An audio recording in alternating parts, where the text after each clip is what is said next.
नमस्कार, मैं हूं अनिल कक्कड़ और सच कहूं में आपका स्वागत है।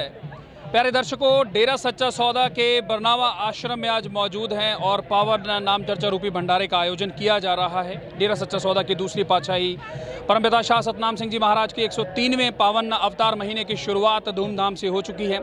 केवल जश्न ही नहीं बल्कि साथ में मानवता भलाई के बहुत सारे कार्य किए जा रहे हैं। चूँकि आजकल डिजिटल दौर है और इस डिजिटल दौर में लेन देन जो है डिजिटल हो चुका है, पैसों की आवाजाही डिजिटल हो चुकी है, डिजिटल करेंसी आ चुकी है। ऐसे में बहुत से लोग हैं जिनके साथ फ्रॉड्स होते हैं और डेरा सच्चा सौदा के नौजवानों ने एक बीड़ा ये भी उठाया है कि इस बारे में लोगों को जागरूक किया जाए। मेरे साथ डेरा सच्चा सौदा के सेवादार अमित इंसा हैं। अमित जी, सच कहूं में बहुत बहुत स्वागत है। थैंक यू जी, थैंक यू। अमित जी, सबसे पहला सवाल यही, एक सोशल मीडिया अवेयरनेस कैंपेन आप सेवादारों ने चलाया है, कहाँ से ये आइडिया आया और क्या क्या इस अवेयरनेस कैंप में जानकारी आप लोगों को दे रहे हैं? जी, अगर आइडिया की बात है तो दो चीज़ है। सबसे पहले तो हमारे जो प्रेरणा स्रोत हैं संत डॉक्टर गुरमीत राम रहीम सिंह जी इंसा, उन्होंने ही हमको ये बोला है कि कोई भी जिस सत्संग होती है या आम आदमी भी अगर कोई है तो कोई जो उनके जो पैसे होते हैं बैंक में अगर जमा है कोई ऐसे, क्योंकि आजकल आप जानते हैं फ्रॉडबाजी बहुत हो चुकी है नेट पे, कोई अगर क्लिक भी कर देते हैं हम जरा सा तो तुरंत हमारे बैंक अकाउंट हैक हो जाते हैं। तो उसी के रिगार्डिंग यहाँ पे हमने अवेयरनेस मेला लगाया है ताकि लोग आकर के देखें। तो बेसिकली हमारा जो पहला आइडिया यही है कि जो गुरुजी ने हमें सिखाया है कि बेटा आपने सभी को अवेयर करना है इस बारे में।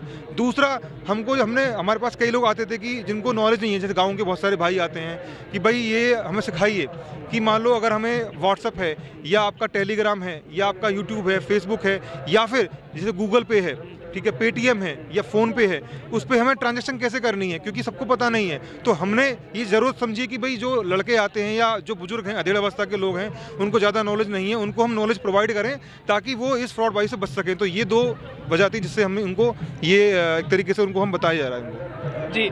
जब से डिजिटलकरण का दौर शुरू हुआ है और पेमेंट का लेन देन ऑनलाइन शुरू हुआ है, चाहे बहुत सारे प्लेटफॉर्म हैं और बहुत सी तमाम बैंकिंग्स जो हैं वो डिजिटल हो गई हैं, तब से हज़ारों हज़ार करोड़ रुपए के घोटाले या फ्रॉड कहें आप ऑनलाइन होते हैं और आम लोगों को, खास तौर पर जिन्हें नॉलेज नहीं है, उन्हें निशाना बनाया जाता है। उन्हीं लोगों को जागरूक करने के लिए खास तौर पर जो ग्रामीण अंचल के लोग हैं जो ज़्यादा अवेयर नहीं हैं इस दौर में, उनके फ़ोन से अचानक पैसे कट जाते हैं या उन्हें फ़ोन आता है कि आपका एटीएम या आपका क्रेडिट कार्ड आया है तो उसके लिए उनके पिन मांगे जाते हैं या तमाम तरह की बैंकिंग सुविधाओं के लिए पिन मांगे जाते हैं। तो इस तरह की खबरें, इस तरह के समाचार हमें रोज़ाना देखने को मिलते हैं। अमित जी, खास तौर पर यहाँ जो लोग आ रहे हैं आपके पास, जिनको आप जानकारी दे रहे हैं, वो किस पृष्ठभूमि से हैं? जी, बेसिकली वैसे तो यहाँ पर हर तरह के लोग आ रहे हैं गाँव, लेकिन यहाँ पर जो है ग्रामीण लोगों को हम ज़्यादा मोटिवेट कर या ज़्यादा उनको बता रहे हैं क्योंकि जनरली जो शहर के लोग होते हैं उनको लगभग पता होता है, लेकिन फिर भी शहर के लोगों को भी हम मुख्यतः लेते हैं। लेकिन जो मेनली यहाँ पर आ रहे हैं हर तरह के लोग हैं। हमारा फोकस बेसिकली उन लोगों पर है जो ज़्यादा समझदार नहीं है स्मार्टफोन को लेकर के, स्मार्टफोन के बारे में ज़्यादा जानकारी नहीं है क्योंकि इनके पास फ़ोन तो है, वो चलाना नहीं जानते कि भाई अगर गूगल पे है कोई ट्रांजैक्शन करनी है बाहर, क्योंकि क्यूआर कोड होता है उसको स्कैन करना है। अगर मान लो हमें किसी को पैसे देने हैं तो पैसे देने के लिए हमको क्यूआर कोड को स्कैन कैसे करना है, अगर पैसे रिसीव करने हैं तो हमको वो क्यूआर कोड हमें स्कैन नहीं करना, हमको केवल दिखाना है। लेकिन कई आपने देखा होगा फेसबुक वगैरह पे कई चीज़ आती हैं कि लोग फ्रॉडबाजी में क्या करते हैं कि वो क्यूआर कोड दिखा के बोलते हैं कि आप उसको स्कैन कर लीजिए आपके अकाउंट में पैसे आ जाएंगे, तो उनको पता नहीं होता। वो चीज़ अवेयर करने के लिए बेसिकली हमारा यहाँ पर ज़्यादातर जो हमारा बेसिकली जो फोकस है वो ग्रामीण तबके पर ज़्यादा है। शहर के लोग भी यहाँ पर आ रहे हैं और आप देखेंगे ये कल से मेला लगा हुआ है, बल्कि परसों से लगा हुआ है। कल यहाँ पर लगभग 1000 के आसपास लोगों को इसके बारे में गाइड किया गया है और आज सुबह से अगर देखें 2-3 घंटे यहाँ पर हो चुके हैं तो मेरे ख्याल से 3 या 4 हज़ार लोग यहाँ पर आ चुके हैं और उनको इस बारे में अवेयर किया जा चुका है कि भाई आप इस चक्कर में ना फंसें। गूगल पे की या फ़ोन पे की या पेटीएम की जो भी ट्रांजैक्शन है उसके बारे में पूरी डिटेल में यहाँ पर दी जा रही है। और मैं आपके माध्यम से, आपके चैनल के माध्यम से कहना चाहूँगा कि कोई भी भाई अगर ऐसा है जिसको ये चीज़ समझनी है कि भाई जो ट्रांजैक्शन होती हैं किस तरीके से होती हैं, इसके अलावा जो यूट्यूब चैनल है या फेसबुक वगैरह जो अकाउंट हैक हो जाते हैं उनसे बचने के लिए पासवर्ड आपको किस तरीके से रखना चाहिए, पासवर्ड आपको चेंज करते रहना चाहिए। जो आपकी नेट बैंकिंग होती है, जो किसी बैंक की नेट बैंकिंग होती है, उसमें आपको किस तरीके से पासवर्ड रखना होता है। जो आपको पता होगा, आप पढ़े लिखे हैं कि जो तो जब भी हम किसी वेबसाइट पर सर्च करते हैं तो उसमें HTTPS लिखा होना चाहिए। अगर वो HTTPS लिखा हुआ तो यानी कि आपकी जो भी आप सर्चिंग कर रहे हैं वो सिक्योर है। अदरवाइज अगर आपके पीछे HTTPS नहीं लिखा हुआ तो सिक्योर नहीं है, आपकी कोई भी डिटेल आपकी हैक कर सकता है। तो इस तरह की जानकारी हम लोगों को यहाँ पर दे रहे हैं ताकि उनको समझ में आए, क्योंकि आजकल ज़माना हो चुका है एकदम डिजिटल। तो डिजिटल के लिए हमको सभी को प्रेरित करना पड़ेगा ताकि सब लोग, चाहे वो ग्रामीण इलाके से हों चाहे वो शहरी इलाके से हों, उनको चीज़ें समझ में आए और वो अपना नुकसान होने से बचा सकें। यही हमारी सोच है। दुनियावी तौर पर बहुत सारी जो बातें हैं, या कहें कि अध्यात्म से जुड़ी हुई बहुत सारी बातें हैं, किस तरीके से आपको पाखंडों से, भ्रमों से बचना है, वो डेरा सच्चा सौदा जानकारी आपको 1948 से देता आ रहा है। लेकिन आज जैसे जैसे दौर बदला है, पूज्य गुरु जी की शिक्षाओं पर चलते हुए नौजवानों ने भी सेवा के तरीके जो हैं वो नए नए अपना लिए हैं, क्योंकि जिस तरीके का दौर है उसी तरीके की सेवा भी आपको करनी पड़ेगी। आज डिजिटल दौर है, तो डिजिटल दौर में किस तरीके से आप अपना पैसा सेव रख सकते हैं, आपके साथ धोखाधड़ी ना हो, आपके साथ फ्रॉड न हो, उस तरीके की जानकारी जो है अमित इंसा जैसे नौजवान जो हैं यहाँ दे रहे हैं। इन्होंने बताया कि लगभग 3 से 4 हज़ार लोगों को ये जागरूक कर चुके हैं जो इंटरनेट बैंकिंग है या डिजिटल लेन देन है उसके फ्रॉड से बचें। अमित जी, आपने एक बहुत महत्वपूर्ण बात बताई, पासवर्ड रखना। जी। बहुत से लोग आपको सुन रहे हैं, पासवर्ड किस तरीके से रखा जाना चाहिए? वो कोई अकाउंट हो आपका या नेट बैंकिंग हो, पासवर्ड किस तरीके से सिक्योर और सेफ होता है वो रखा जाए? जी, पासवर्ड रखने के सबसे पहले तो आप ध्यान रखें जी, पासवर्ड अगर आप रखते हैं तो उसमें अपनी डेट ऑफ बर्थ वगैरह ना रखा करें, क्योंकि ये बहुत इजीली, हैकर्स के लिए बहुत इजीली होता है कि अपना नाम रख दिया या डेट ऑफ बर्थ रख दी या अपने बच्चे की डेट ऑफ बर्थ रख दी, इस तरह के आप ना रखें। बेसिकली आपने करना क्या है, उसमें 3-4 चीज़ें होती हैं। एक तो आपका होता है स्पेशल कैरेक्टर।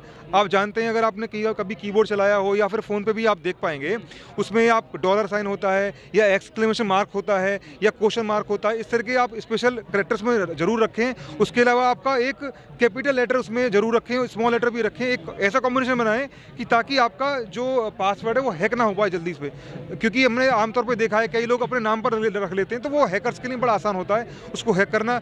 और किसी जैसे आपका किसी बैंक का या किसी वेबसाइट पे आप अपना लॉगिन करेंगे तो कई बार क्या होता है कि वो स्पेशल वर्ड आपका यूज़ नहीं करने देता, तो उस केस में आप कैपिटल लेटर, स्मॉल लेटर और अंडरस्कोर यूज़ कर सकते हैं।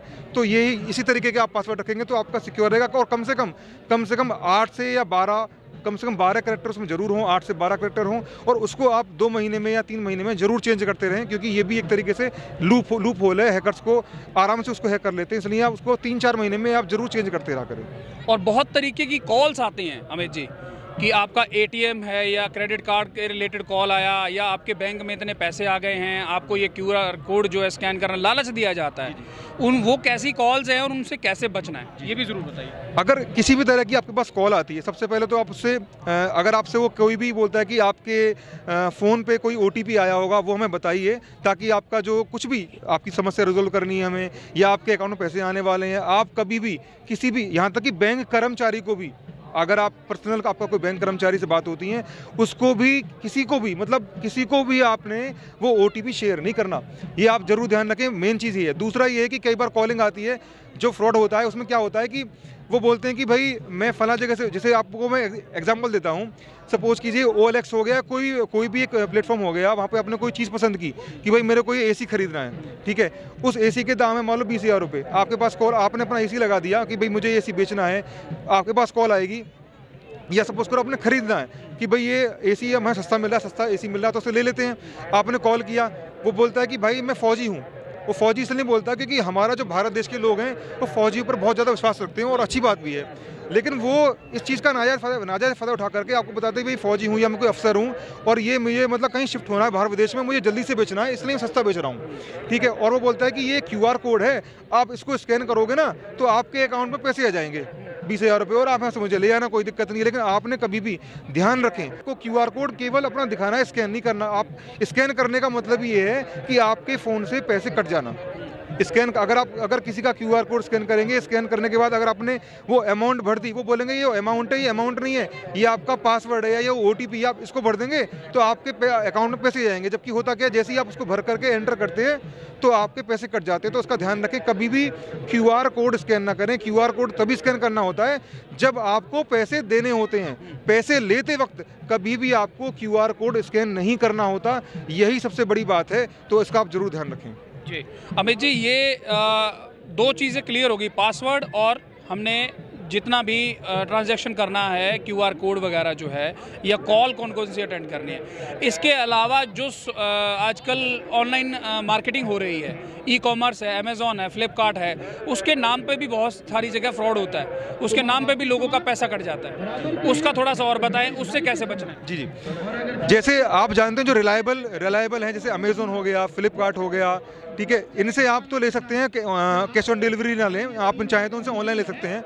लेकिन जो आप जहाँ पर आपको डाउट है कि भाई ये नया नाम है, मैंने कभी पहले सुना नहीं है, तो अगर आपको कोई चीज़ पसंद आ रही है आप ले सकते हैं, लेकिन आप उसको कैश ऑन डिलीवरी रखें। आप उसको कभी भी कतई भी उसमें अपनी बैंक की क्रेडिट कार्ड की डिटेल या फिर डेबिट कार्ड की डिटेल ना डालें। जो आपकी वेरीफाइड हैं, जो ऑलरेडी नाम सुना हुआ है, बड़ी बड़ी कंपनियां हैं, अमेज़ॉन है, फ्लिपकार्ट है या टाटा क्लिक वगैरह हैं, वहां से आप ले सकते हैं। अपनी डिटेल लिख दें, उसमें क्रेडिट कार्ड की हो चाहे डेबिट कार्ड की हो, वो आप कर सकते हैं। लेकिन आप ध्यान रखें, किसी भी नई वेबसाइट पर आप कतई भी अपनी क्रेडिट कार्ड की डिटेल ना डालें, ना ही कोई भी उस पर आप अपना ऑनलाइन ट्रांजेक्शन करें। आपको बेसिकली अगर आपको कोई चीज़ पसंद आ रही है तो आप उसको कैश ऑन डिलीवरी पर क्लिक करके सामान मंगा लें, और जब सामान आएगा तब आप उसको पे कर दें। उससे पहले आप कतई भी कोई भी ऐसा रिस्क ना लें। बहुत बहुत शुक्रिया। बहुत सी जानकारी यहाँ सेवादारों द्वारा दी जा रही है, सोशल अवेयरनेस किया जा रहा है, खास तौर पर सोशल मीडिया का, चूंकि ज़माना है 5G देश में लॉन्च हो रहा है, और तब और ज़्यादा अवेयरनेस की ज़रूरत बढ़ जाती है, क्योंकि आपको अपना पैसा भी बचाना है ऐसे लोगों से, ऐसे जालसाजों से जो एक क्लिक पर आपका बैंक अकाउंट खाली कर सकते हैं। कैमरा पर्सन अनिल के साथ मैं अनिल कक्कड़, सच कहूं के लिए बरनावा से।